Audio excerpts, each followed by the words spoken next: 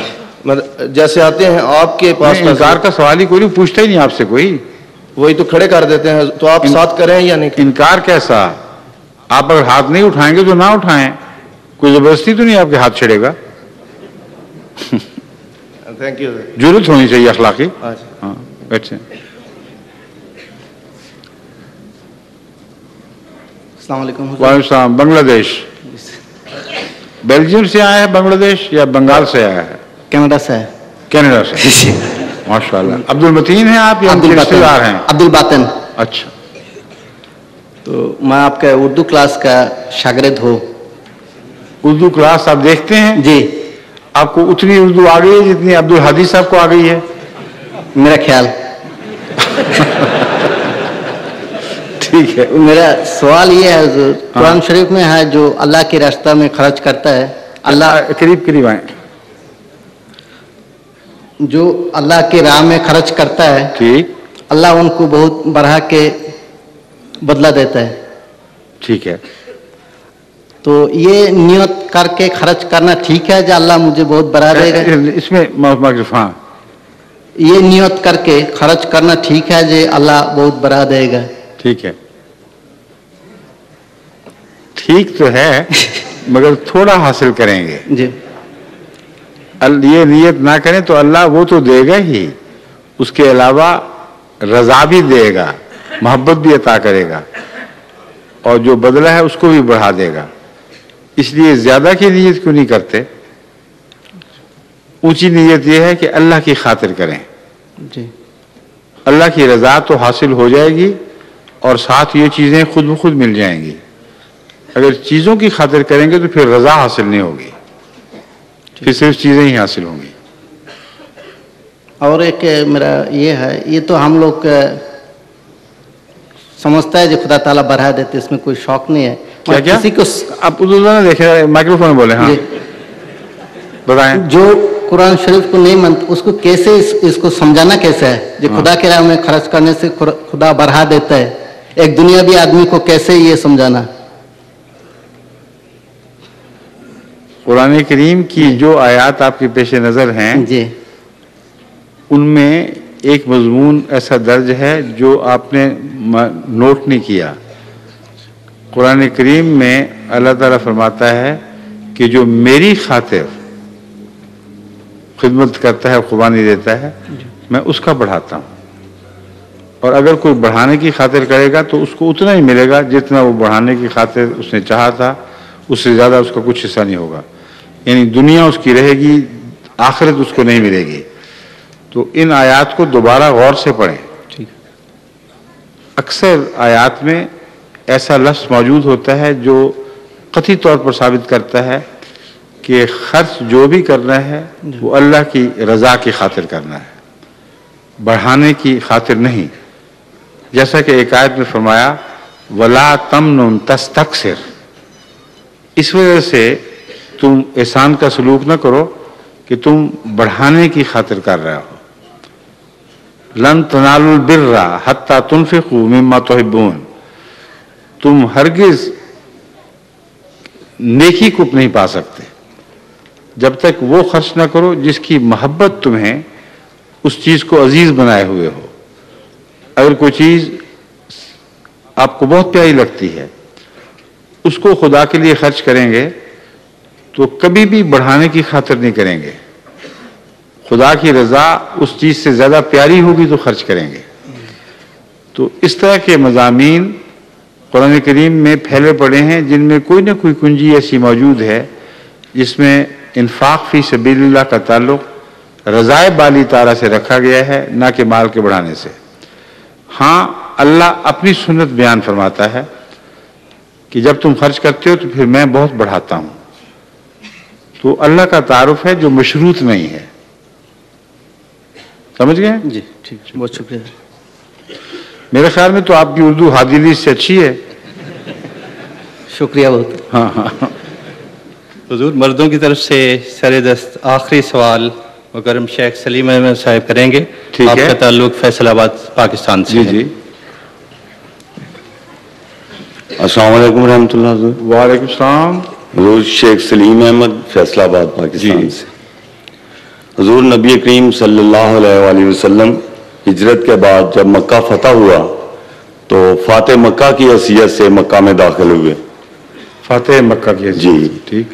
حضور آپ کی جب ہجرت ختم ہوگی تو میرا سوال یہ ہے کہ جب آپ کی ہجرت ختم ہوگی تو آپ بھی فاتح کی حیثیت سے اگر آپ کے خیال کے مطابق واقعات چلیں تو پھر ایسے ہی ہوگا. جی اگر آپ کا خیال میری ہجرت اور اس کے خیالات ڈھالنے والا بنا جی تو پھر وہی ہوگا جو آپ چاہتے ہیں انشاءاللہ. نہیں ایسا نہیں ہوگا. اللہ جو چاہے گا وہ ہوگا. بالکل جی. اللہ کی آپ کے خیالات کا اللہ کے چاہنے میں کوئی دخل نہیں. ہاں صحیح. آپ سوچیں بنائی پھریں جو مرضی. جی آپ کی سوچیں اور ہیں, اللہ کی تقدیر اور طرح چلتی ہے اور وہ اس بات سے آزاد ہے کہ کس موقع پر کس طرح کا مضمون ظاہر فرمائے. ہجرت کو مضمون قرآن کریم میں پھیلا پڑا ہے. ہر ہجرت کا انجام دوسری ہجرتوں سے مختلف ہوا ہے. ایک موسیٰ علیہ السلام کی ہجرت تھی, ایک یونس علیہ السلام کی ہجرت تھی, ایک عیسیٰ علیہ السلام کی ہجرت تھی, ایک رسول اللہ صلی اللہ علیہ وسلم کی ہجرت ہے. ہجرت اپنی ذات میں سب میں مشترک ہے. اللہ کی خاطر ہوئی یا لوگوں نے مجبور کر دیا, مگر ہر ایک کا انجام الگ الگ ہوا ہے. بعض ہجرتوں سے واپسی نہیں ہوئی. حضرت مسیح کی ہجرت سے کہاں واپسی ہوئی؟ جی. حضرت یونس کی کہاں واپسی ہوئی تھی؟ حضرت موسیٰ کی کب ملک مصر میں واپسی ہوئی تھی؟ تو اول تو واپسی کا جو آپ نے تعلق ہجرت سے باندھ رکھا ہے یہ درست نہیں ہے. ہجرت کے نتیجے میں برکت اور وسعت اور فتوحات ملتی ہیں, یہ قطعی بات ہے. واپسی کا معاملہ حضرت صلی اللہ علیہ وسلم کے ساتھ خاص تھا. وہ خدا جس نے قرآن آپ پر فرض کیا رادو کا علامات, وہ یہ اقرار کرتا ہے کہ رادو کا علامات, تو ضرور لازم تجھے وہ واپس اس جگہ لے کے آئے گا. یہ حضرت صلی اللہ علیہ وسلم کے ساتھ ایک خاص پیشگوئی تھی جس پیشگوئی کو شان کے ساتھ پورا ہونا تھا. اس لیے ہجرت کے متعلق یہ جو تصور باندھ رکھا ہے آپ نے کہ ہر ہجرت کرنے والا واپس اپنے وطن ضرور پہنچتا ہے, یہ درست نہیں. حضرت مسلم موعود نے قادیان سے ہجرت کی تھی. جی. کہاں دفن ہے؟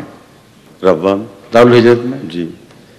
تو اس لیے یہ جو مضمون آپ نے خود بخود بنا لیے ہے یہ اللہ پر ٹھونسا نہیں جا سکتا. دعا کریں کہ اللہ تعالیٰ اس ہجرت کو وہ ہجرت بنائے جو وطن کی واپسی والی یعنی زندگی میں واپسی کی توفیق پاتی ہے. اس سے زیادہ آپ کچھ نہیں کر سکتے. آمین. السلام علیکم. شکریہ جی. وعلیکم السلام.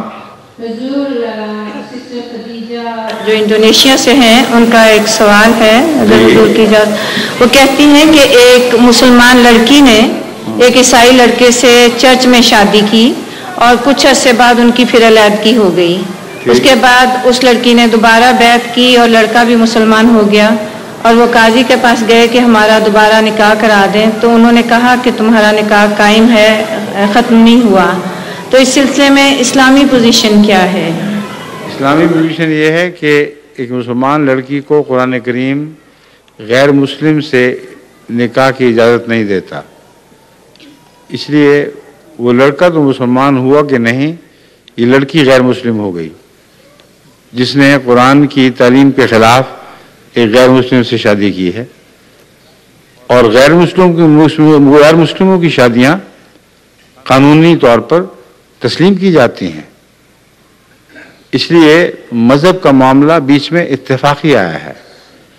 ایک اسلام کی نافرمان لڑکی نے ایک شادی کی, اس کی شادی دنیا کے قوانین کے مطابق درست ہے اور اس کی اولاد جائز ہو گئی.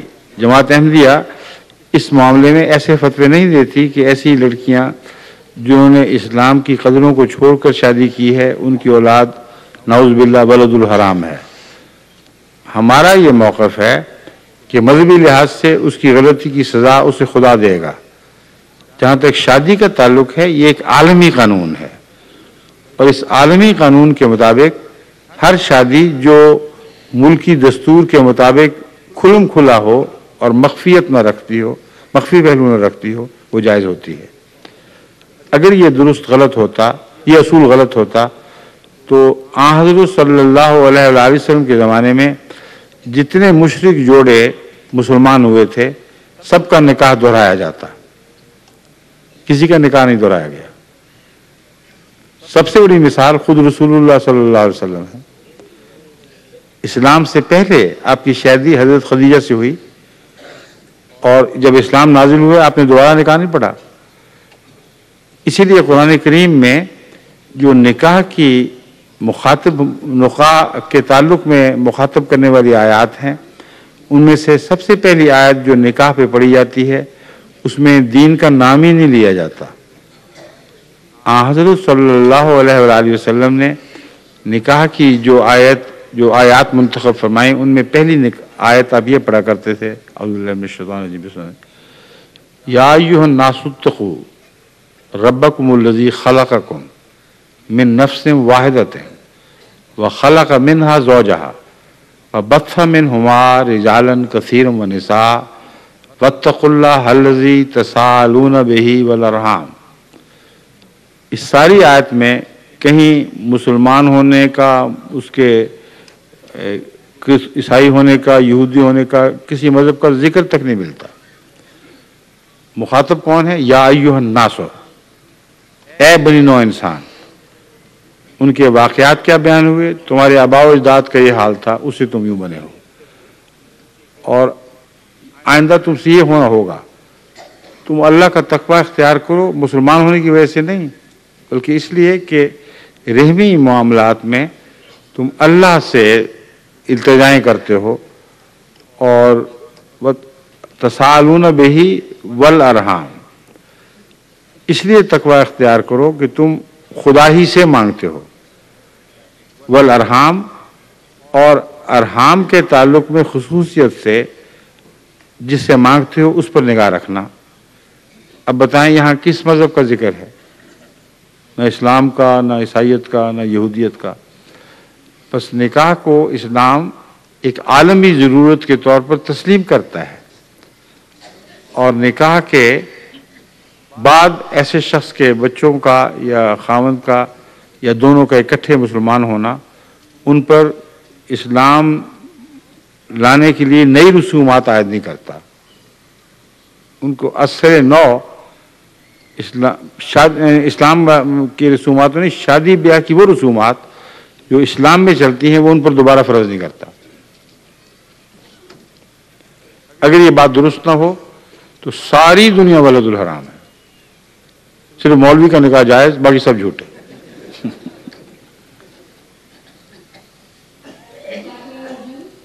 میرا سوال نادیہ طاہر صاحبہ کا ہے جو سوئٹزرلینڈ سے ہیں۔ جی السلام علیکم حضور۔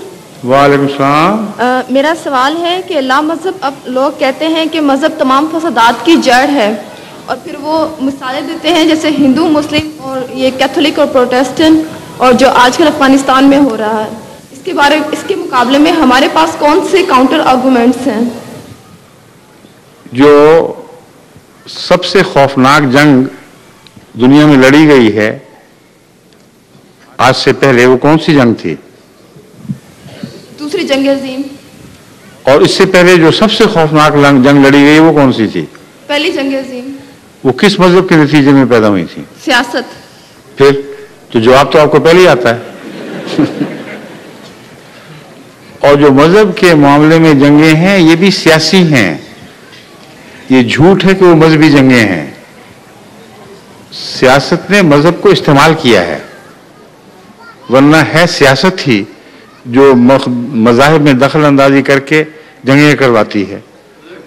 یہ جو کچھ بھی ہو رہا ہے عراق، کویت، ایران، بوسنیا، ان سب کے پیچھے طاقتیں بیٹھی ہوئی ہیں۔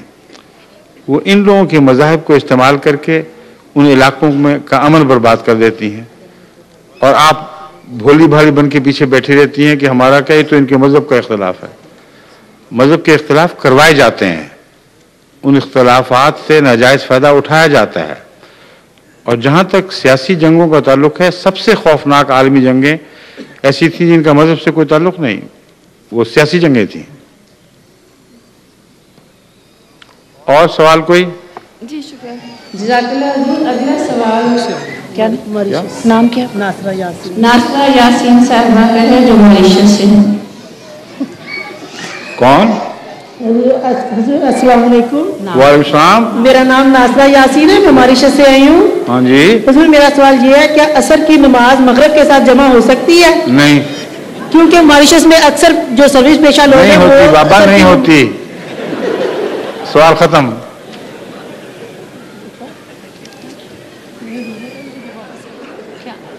اب دنیا سے اس عالمی مجلس سے سوال جواب کے سوال آنے شروع ہو گئے ہیں، اب فیکسز آ رہی ہیں، اس لیے پہلا سوال شازیہ احمد شکاگو امریکہ کا ہے۔ وہ پوچھتی ہیں کہ عورتوں کا قبروں پر جانا صحیح ہے کہ نہیں، جبکہ عرب ممالک میں عورتوں کو قبروں پہ جانے سے منع کرتے ہیں۔ آن حضرت صلی اللہ علیہ وآلہ وسلم نے میت کے ساتھ تدفین کے لیے عورتوں کا جانا منع فرمایا ہے، مگر اپنے طور پر دعا کے لیے بعد میں عورتوں کے جانے میں ہرگز کوئی منائی نہیں۔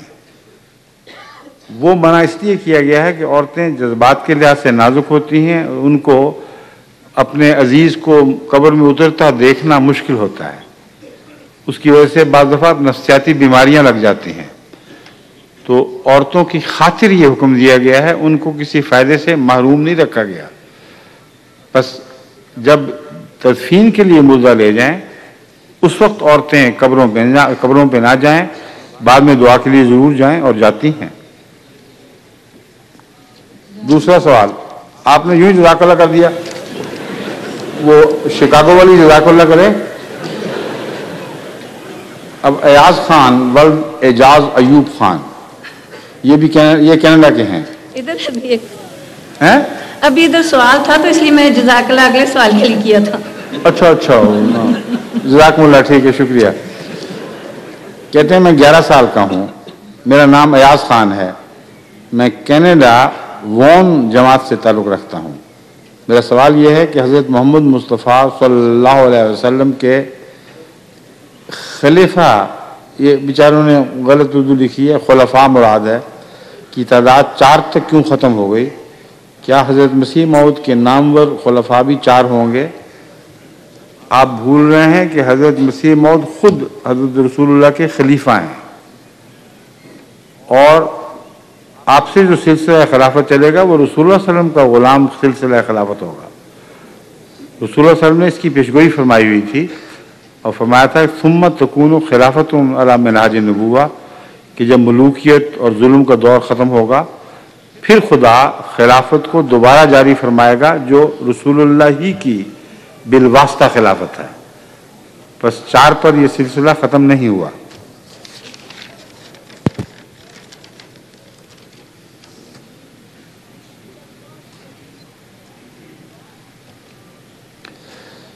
ایک سوال ہے کہ قرآن کریم میں، یا محمد اکرم خالد نیو جرسی امریکہ سے پوچھ رہے ہیں کہ قرآن کریم میں چور کے ہاتھ کاٹنے کا حکم ہے، براہ مہربانی وضاحت فرمائیں یہ حکم کب نافذ العمل ہونا چاہیے؟ آج کل تو ہونا ہی نہیں چاہیے، کیونکہ اکثر چور اور جھوٹے، جس سوسائٹی کی اصلاح نہ ہوئی ہو اس سوسائٹی پر شریعت کا عمل ہو ہی نہیں سکتا۔ یہ بات ہے جو میں بارہا پاکستان کے دانشوروں کو بتا چکا ہوں، متوجہ کر چکا ہوں کہ تم اس سوسائٹی میں شریعت نافذ کیسے کرو گے؟ چور کے ہاتھ کاٹے جائیں گے؟ تم سارے چور ہو، تمہارے صدر سے نیچے تک جتنے ہیں وہ اپنی مرضی کے معاملات میں چور ہیں۔ یہ میں نہیں کہتا، یہ ان کی اپوزیشن والے بتا رہے ہیں، ورنہ میری کیا مجال یہاں بیٹھے صدر صاحب کو چور کہوں۔ بے نظیر بتاتی ہیں کہ یہ چور ہے۔ اس لیے جس کی حکومت آئے گی وہ دوسرے کے سب کے ہاتھ کٹوا دے گی، اور جب ہتھ کٹوں کی حکومت آئے گی تو ہاتھ والوں کے ہاتھ کاٹ دیں گے۔ شریعت کیسے نافذ کریں گے آپ جہاں جھوٹ اتنا عام ہو کہ ایک سپریم کورٹ کا جسٹس یہ بیان دے کہ مجھے ساری زندگی میں ایک بھی ایسا کیس یاد نہیں جس میں سارے گواہ یا وکیل یا مقدمہ پیش کرنے والا سچے ہوں. جھوٹ لازماً ہر مقدمے میں شامل تھا. جب یہ حالت ہو تو چور کی سزا ہاتھ کاٹنے کس طرح جاری کی جا سکتی ہے؟ یہاں تو وہ لوگ اگر آپ گلیوں میں آواز دے کر 10-10 20-20 آج کل تو روپے کی قیمت گر گئی ہے، چلیں 1000 مقرر کر دیں. 1000 پر آپ 4 گواہ پاکستان کی کسی گلی سے بھی اکٹھے کر سکتے ہیں جو کسی معصوم لڑکی کے خلاف گواہی دیں کہ ہم نے اپنی آنکھوں سے اس کو زنا کرتے دیکھا.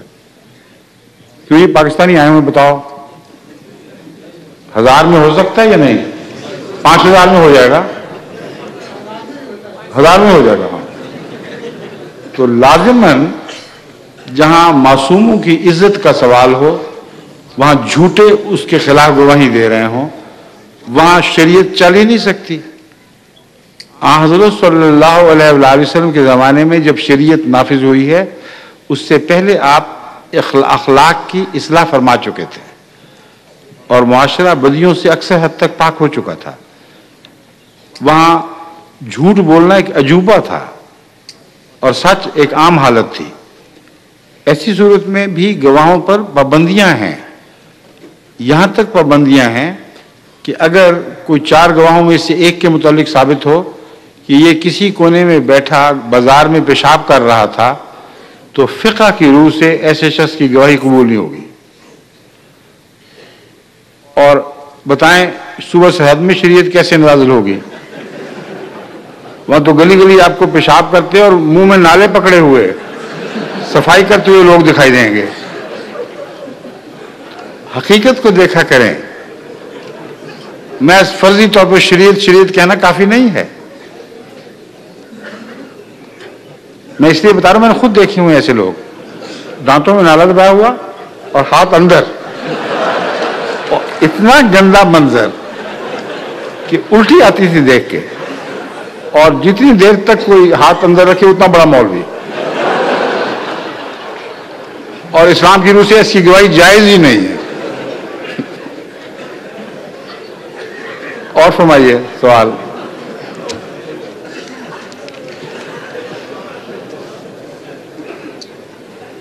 ایک سوال ہے مائدہ خالد کا، یہ بھی نیو جرسی کی ہیں، اکرم خالد صاحب کی صاحبزادی ہیں. کہتی ہیں کیا منشیات کا کاروبار اسمگلنگ کرنے والے کا سر قلم کرنا جائز ہے؟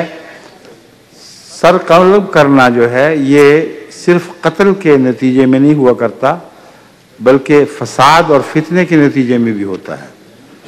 اس لیے یہ حکومتوں کا کام ہے.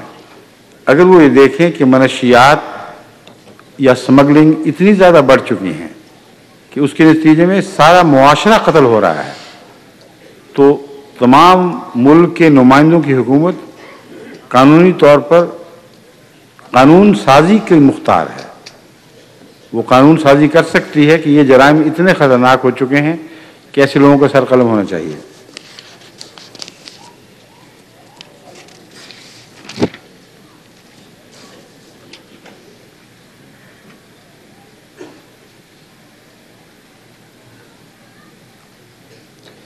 ایک مظہور الحق خان صاحب بیلاروس سے یہ لکھ رہے ہیں کہ قرآن کریم میں جو حضرت صلی اللہ علیہ وسلم کے متعلق ذکر آتا ہے کہ بائبل میں بھی موجود ہے، وہ کہتے ہیں عیسائی اعتراض کرتے ہیں کہ یہ ذکر صرف پرانے ٹیسٹمنٹ میں ہے، عیسیٰ علیہ السلام کے تعلق میں نہیں.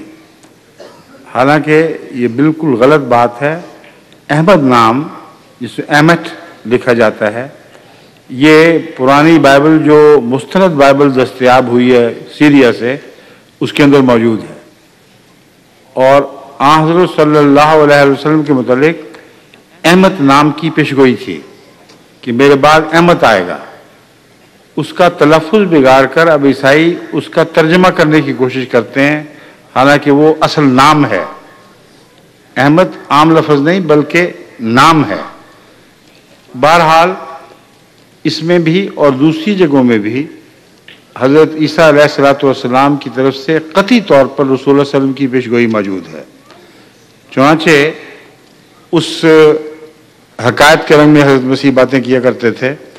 اس حکایت میں جس کو انگور کے پاکستان کی حکایت کہتے ہیں، پاکستان کی حکایت میں حضرت عیسیٰ علیہ السلام یہ پیشگوئی فرما رہے ہیں کہ ایک باغ تھا جو مالک نے نوکروں کے سپرد کیا.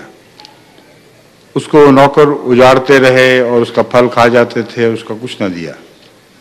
تب مالک نے اپنے بیٹے کو بھیجا اور اس کے بیٹے سے بھی لوگوں نے یہی سلوک کیا.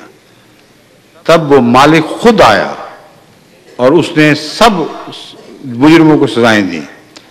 اب بتائیں حضرت عیسیٰ کو اس میں کہاں فٹ کریں گے؟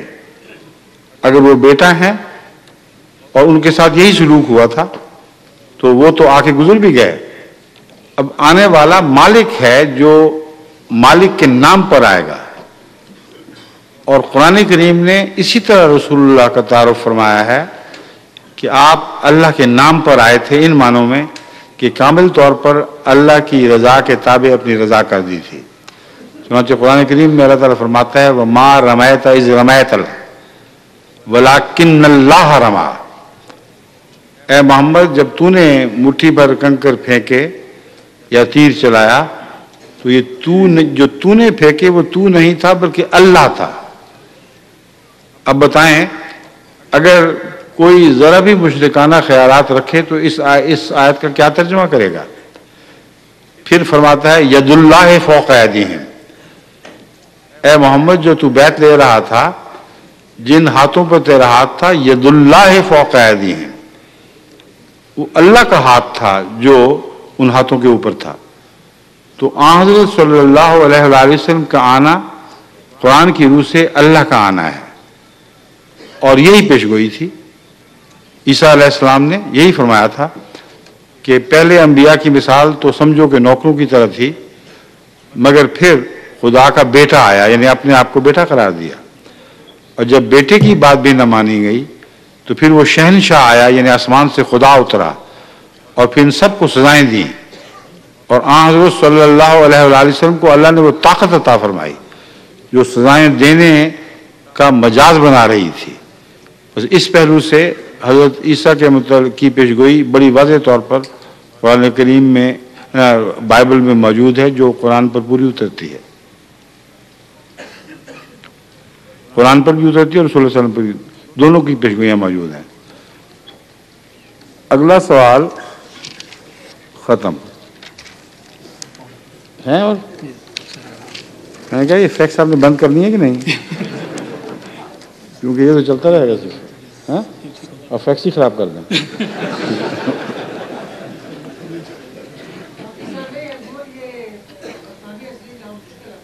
کیا؟ نہیں فیکس خراب کرنے میں کوئی مشکل نہیں ہے. پاکستان میں فیکس ہی جو ہے جو ٹھیک رہ گئی ہے، صرف بڑی فیکسیں آتی ہیں وہاں سے. اس لیے آپ کی بات غلط ہے کہ پاکستان میں فیکسیں خراب ہو رہی ہیں. ہاں کر سکتے ہوں گے مگر آج نہیں کر رہے. میرا سوال یہ ہے کہ اگر ہم مرنے کے بعد افسوس کے لیے جائیں تو فاتحہ پڑھنا سنت رسول نہیں ہے، تو کیا قبرستان جا کر قبر پر فاتحہ پڑھنا جائز ہے؟ قبر پر دعا کرنا جائز ہے چاہے فاتحہ پڑھیں یا کچھ اور پڑھیں. یہ لفظ فاتحہ خوانی یہ ایک مسئلہ جاری ہو گیا، رواج بن گیا ہے. مگر ضروری نہیں کہ فاتحہ ہی پڑھی جائے، مگر اگر فاتحہ دعا کی خاطر پڑھی جائے تو سب سے اچھی دعا یہ ہے دعا پڑھیں، یعنی فاتحہ کو دعا کا رنگ دے کر پڑھیں تو یہ ٹھیک ہے.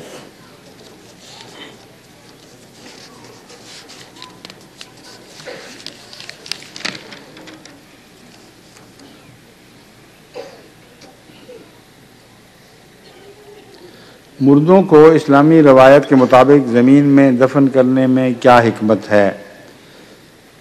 یہ حکمت ایک مردے کا اعزاز بھی ہے.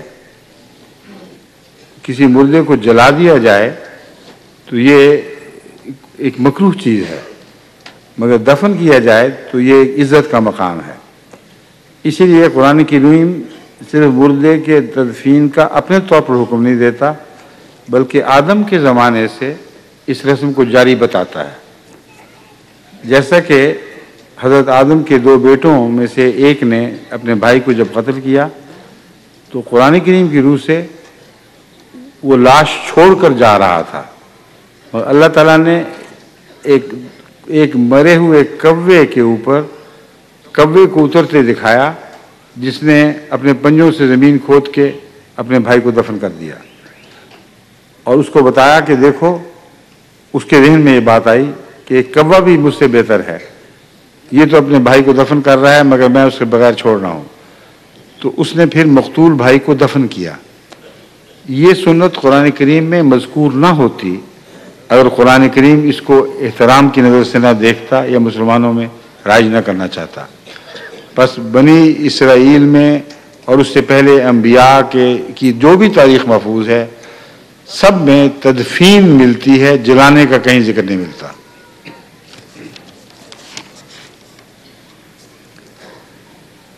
کلوننگ اسلامی تعلیم کی روح سے جائز ہے؟ یہ ڈاکٹر نصر اللہ خان صاحب پاکستان حیدرآباد سے پوچھ رہے ہیں۔ کلوننگ بالکل لغو چیز ہے، ناجائز ہے، اور اس کا کوئی بھی فائدہ نہیں ہوگا، بلکہ اس کے نقصانات بہت بڑے ہیں۔ اگر کلوننگ کی کھلی چھٹی دی گئی تو بعید نہیں کہ انسان کے کلوننگ کیے ہوئے کی فوجیں خود انسان پر قابض ہو جائیں اور انسان کو کلوننگ کی سخت سزا دیں۔ کلوننگ کے نتیجے میں ماں باپ کی محبت نہیں پیدا ہوتی، کلوننگ کے نتیجے میں رشتے نہیں بنتے، بلکہ ایک شخص کی تصویر دوبارہ ابھر آتی ہے جو اس کا بچہ بھی نہیں ہوتا اور ایسی لیبارٹری میں بنتا ہے جس سے کوئی روحانی رشتہ اس کا قائم نہیں ہو سکتا، نہ اس کی ماں نہ اس کا باپ، بادل فطر آزاد، وہ اخلاق کے لحاظ سے جو مرضی بن جائے۔ یہ خیال غلط ہے کہ کلوننگ کے نتیجے میں جس کی کلوننگ کی جا رہی، جس کے ذرے کی کلوننگ کی جا رہی ہے، اس کے اخلاق اور اقدار وغیرہ سارے وہ بچہ لے گا۔ ماں باپ کے بچے پیدا ہوتے ہیں جو جڑواں ہوں، وہ بھی الگ الگ اخلاق کے مالک ہو جاتے ہیں۔ بس اخلاق ڈھالنے میں معاشرے کا بھی بہت بڑا کام ہے، اخلاق ڈھالنے میں حادثات کا بھی بہت بڑا کام ہے۔ پر اس پہلو سے کلوننگ ہر لحاظ سے، عقلی لحاظ سے بھی، مذہبی لحاظ سے بھی ایک احمقانہ فعل ہے جو انسان کے لیے نہایت خطرناک ہو سکتا ہے اور ہوگا۔